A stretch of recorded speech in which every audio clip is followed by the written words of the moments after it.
Wow. I'll be honest with you, I'm a little nervous. So right away, I'm probably going to be talking a little too fast. And I apologize for that. I hear a great speaker like that. I see who all you have on your program. Jolene Brown's coming up a little bit later on. It makes me a little insecure, frankly. I've always been a little bit insecure, maybe a little paranoid. Started when I was just a child on our home farm in central Illinois. I was about 9 years old. I started to wonder about who I was and where I was from. So I went up to my dad. He's a big man. He's about 6'2". He's about 350 pounds. And as a 9-year-old, I went up to him. He was working on the big power unit on our farm, which was an A John Deere tractor. And I asked him point blank, I said, Dad, was I adopted? And he looked down at me, and he started to cry. And a tear rolled down his cheek.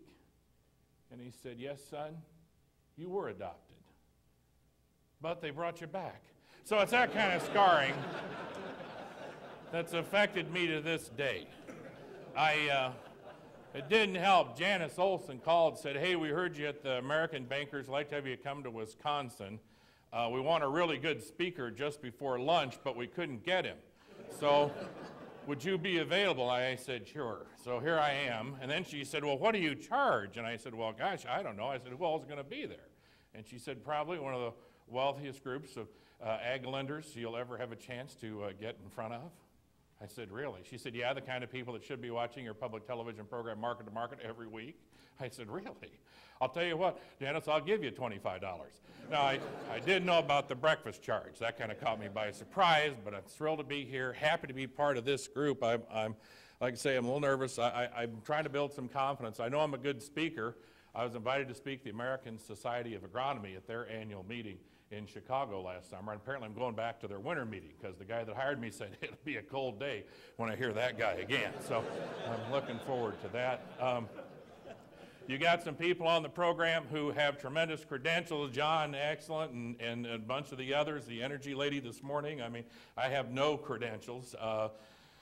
I'm trying to, lift myself up a little bit, and one thing I do take a lot of pride in, how many of you ever heard of the ACT test? ACT test, that's right. And what's the highest score you can get on that? 36, that's right. And I don't want to make anybody feel bad in the room, but I'm probably the only person here that got a perfect 36 on the ACT test.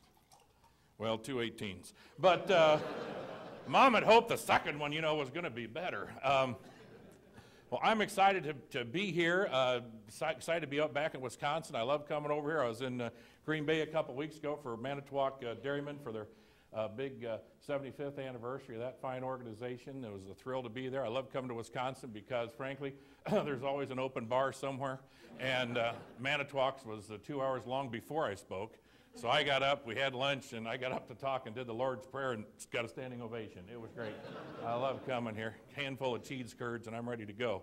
How many of you do watch Market to Market? Just a real quick, how many of you get to see it? God bless you. The 4 children, especially the 3 in college, thank you. We appreciate it. I know it's on at odd times on the weekend. That's kind of, we have to take whatever we can get for a farm show just because we're agro audience size, but we're grateful to Wisconsin Public Television for carrying us. The 2 biggest fans of Market to Market are no longer alive. My grandparents, Hattie and Albert Pearson, they never missed Market to Market. They loved it because they could watch it on the public station out of Lafayette, Indiana on Friday night at 8 o'clock. That's called the live version. And then if the preacher didn't go too long to Prairie Green Church of Christ on Sunday morning, and they could get back to the farm by 11 o'clock in the morning, they could watch it again on the public station out of Champaign. Invariably, Grandma would call and she'd say, that second show's better. Yeah. It really confused her when I watched her with her. We didn't have television until I was 6 years old. We got a television, and we lived near Lafayette, Indiana, and we were halfway between Indianapolis and Champaign. And we got a television in 1962. And my uncle came and he put in an antenna for us. And he put in a 40-foot tall galvanized pole just off our front porch. But on Sundays, my mom loved to watch the Ed Sullivan Show, which was on CBS, and we had to point the antenna toward Champaign to get to the CBS affiliate. And then Sunday night, she loved to watch Bonanza.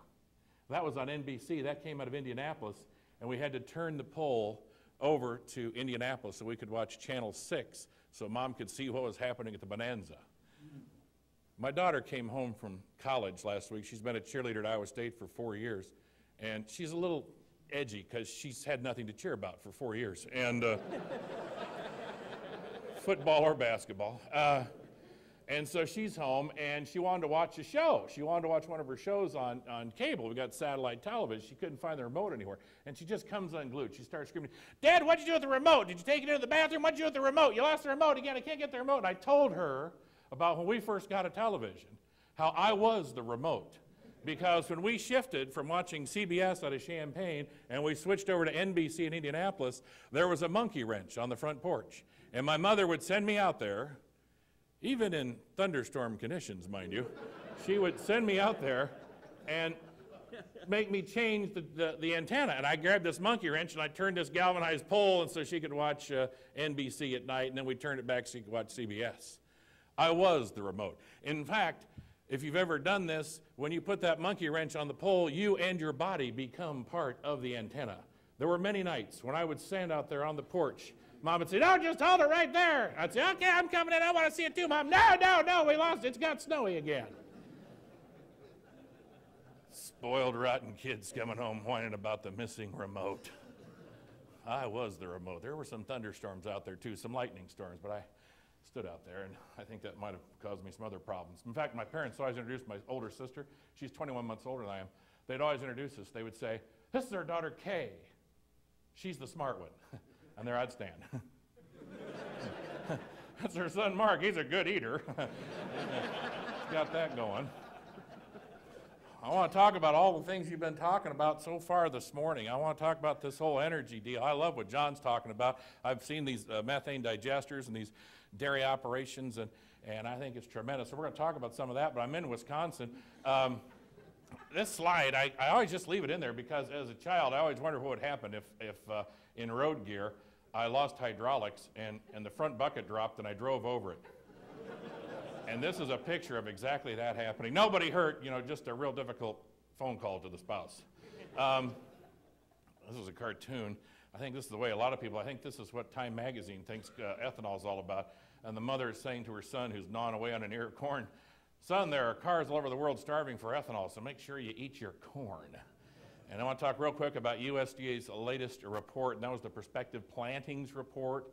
And of course, it caused a huge consternation in the market because we showed a dramatic increase in soybean acres, decreased corn acres, increased wheat acres, and 8 million more acres of row crops. Wow, where did they come from? Some from CRP, some from double cropping, and some from pasture that was torn up. Let's talk real quick about the milk market. Obviously, you can see by the chart we've had a nice up move, and now we've pulled back some. The outlook for milk, I think, is very strong. I'll talk more about this in a moment as to why I think that's the case. And here's our Class 3 milk prices, what they've been doing. So we've seen prices increase, and of course, inputs have outpaced what it is that we're receiving. So it's still a challenging business to be in the dairy industry. And you can see where our futures, if you go out to 2009, kind of what they're anticipating for milk prices, and we don't pay a whole lot of attention to this. But this is something, of course, we're all hearing a lot about. Percent price increases in food. 3 weeks ago on a Wednesday, something really strange happened. For the first time since World War I, a group of people marched on Washington, D.C. to protest high food prices. Who were these people, you ask? It was the American Bakers Association. The American Bakers Association marched on Washington, D.C., demanding that the government open up the CRP. They demanded that support for biofuels be reconsidered and the mandates be modified or reduced because they are paying a lot more for wheat flour. Now, what's interesting about that? Wheat flour. Why are wheat prices so dramatically higher?